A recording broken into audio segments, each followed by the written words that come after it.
Ce postulat nous a aussi permis de faire un point de situation un peu plus de 6 ans après l'introduction de la taxe au sac.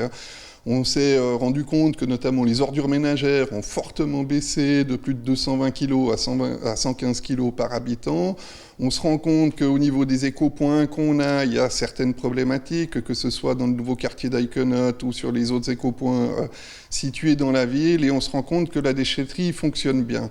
Donc l'évolution de la situation qu'on va avoir ici, bien évidemment, c'est un préavis pour une nouvelle déchetterie qui devrait arriver d'ici quelques mois.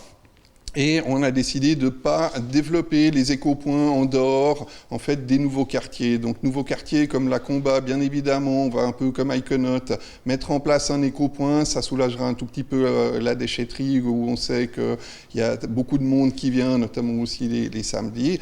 Et après, pour les autres écopoints, on a décidé de ne pas trop les développer en fonction des différentes problématiques, que ce soit le coût de mise en place d'un écopoint ou aussi la problématique des tris, puisqu'on se rend compte aujourd'hui que la plus grande problématique dans les déchets, c'est la qualité du tri.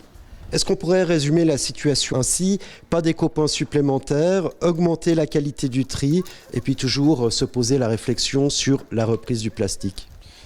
Tout à fait, on peut aller dans ce sens-là. Je nuancerai un tout petit peu, comme j'ai dit, ce n'est pas d'écopoints supplémentaires en dehors des nouveaux quartiers ou des nouveaux aménagements qui vont se faire. Le plastique, c'est une des problématiques qu'on a aujourd'hui puisqu'on a très peu de filières de recyclage pour les plastiques.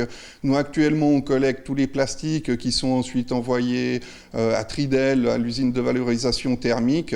Et on réfléchit aujourd'hui à des filières de recyclage, notamment pour le flaconnage, donc les plastiques durs, qui seraient toujours repris, mais séparés des plastiques mous qui, eux, partent toujours à l'incinération. Dernier point, c'est le carton et le papier. Et là, il faut travailler là-dessus. Oui, on se rend compte qu'il y a beaucoup de papier. On est dans l'ordre de grandeur de 800 tonnes par année sur la ville de Gland, ce qui fait pas beaucoup moins que les ordures ménagères. Et une des pistes de réflexion aujourd'hui, c'est de faire plus qu'une seule tournée pour les ordures ménagères par semaine et de remplacer la deuxième tournée par une tournée pour le ramassage du papier.